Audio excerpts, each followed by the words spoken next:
Shabbat Shalom. As we know, over the last few decades, there's been a plethora of books that have become very popular. They're referred to as self-help books. They're books that help us feel relaxed, make us feel good, help us feel healthy, help us feel happy, etc.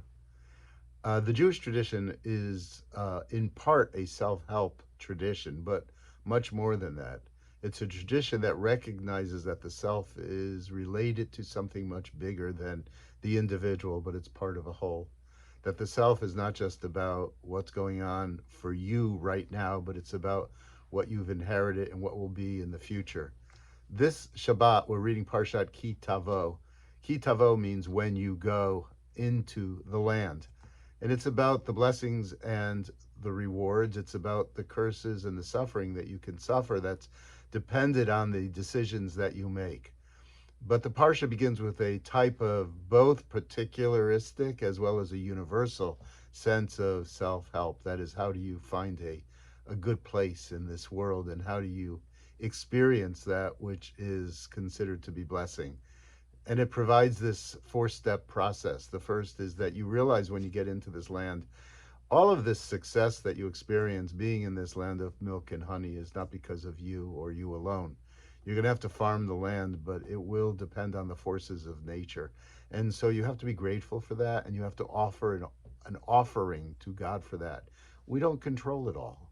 We're a part of something else, and there is a fate, there are random events, and there are blessings that we're dependent upon. And then we recite a passage, or the priest recites a passage for us that's a reminder of where we come from. The knowledge of our history, the knowing our past and the hardships of our past is so critical in our tradition and for our identity. Each one of us has to know where we come from to know who we are. We're not separate from the forces, mostly from the people, the generations that either came to this country or the generations that lived in order for us to have good lives. The third part of this is that you are to make sure that not you alone benefit from the blessings of the harvest, but that you share it with those who have less and with those who are needy. That is an essential component of creating a healthy and a just society. And the final part is you have to learn how to celebrate what you have.